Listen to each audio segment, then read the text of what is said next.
I-81 southbound in Buchanan, and I can tell you it is drizzling right now. That rain is coming down. The roads are also extremely slick. I'm going to go ahead and turn the camera around so you can see what we're seeing. Again, the roads are slick. There are also strong winds, and we are taking our time. Again, we're on I-81 southbound in Buchanan. You can see there is also snow on the side.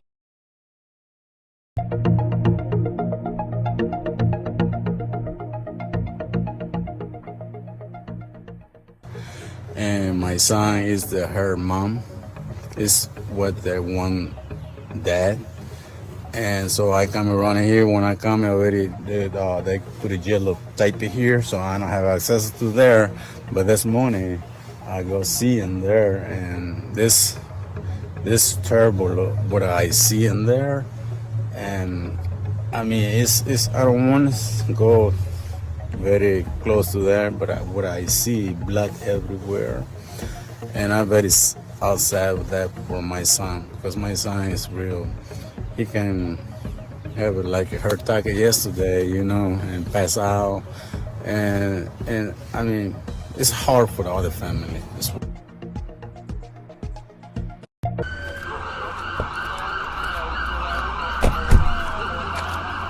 It was horrible. It's horrific. And how anybody could hurt a child is beyond me.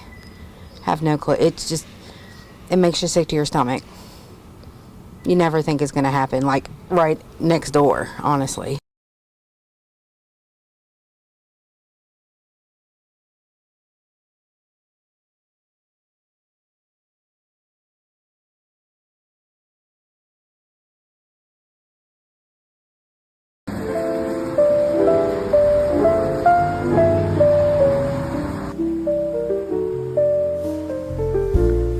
Every time we get a flood like we did, or these tropical storms that come through in the springtime, most of all of this part of Salem downtown is in the floodplain, or part of it's in the floodplain, but a lot of it is an old riverbed.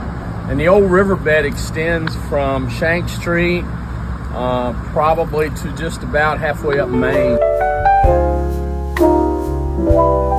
They pump their water out, and I keep about 5 pumps going all of the time. I've got them everywhere from 65,000 gallons an hour to 30 or 35. And you have to keep up with it, so you use your pumps as what you need to stay. Tavern Stage Summer Music Series happened tonight at Roanoke County's Explore Park. 10 News photojournalist Luke Stearns was there and shares with us the sounds of summer. Love you and give you what you need. So today we have our third day of the Tavern Stage and we get to be in partnership with the Twin Creeks. So we love working with them as well. I just walked up here and just checking out the music.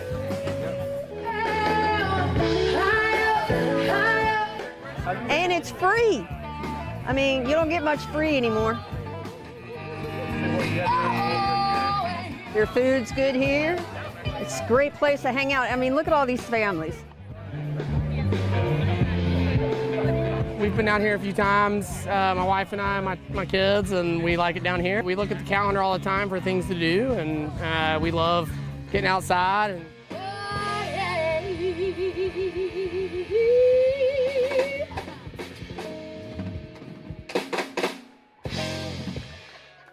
up in Europe and survived the Holocaust as hidden children are sharing their story. This is part of a new documentary called Triumph of Hope. 10 News photojournalist Luke Stearns got the chance to sit down with the survivors and hear a little bit about their story. These are the people who actually witnessed the Holocaust. We met here in Roanoke, and we grew up. Helga grew up in Holland, in a town called Breda. I grew up in a town called Liège in Belgium, which are exactly 196 kilometers apart.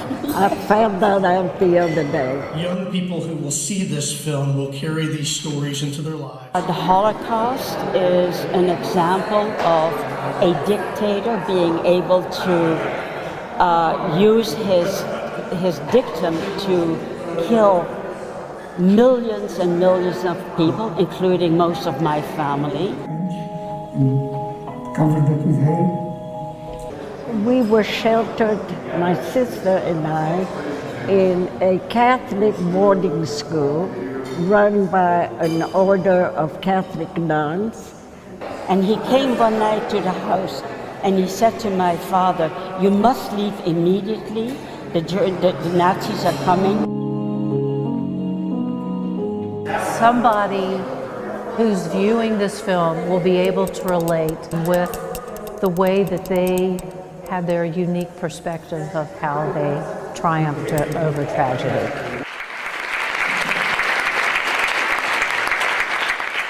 In 1963, when former President Abraham Lincoln signed the Emancipation Proclamation and declared slaves free. Photojournalist Luke Stearns shows us how that resonates here in Roanoke. This was their day of emancipation, the release, and they were liberated. Say what? God's gonna turn it around. All the hugs mamas could give their children and fathers who finally were able to have some sort of peace in the nighttime with their families. It was all because they heard the words. Then, Lord, we come about freedom. We came to thank you for freedom. We cannot go back, and we refuse to lose what we have gained over all these years. We've done so many things in 2024, from our active youth council, our groceries not guns, and our drive-through voter registration. Do you believe miracles? I'm sitting here before your eyes. One of my big goals is to really sit down with our new oncoming city manager and talk about code enforcement, really tightening up our city's ability to enforce our code, to make sure that our neighborhoods are looking good, they're functioning good, that they're safe for everyone. You're never alone, alone.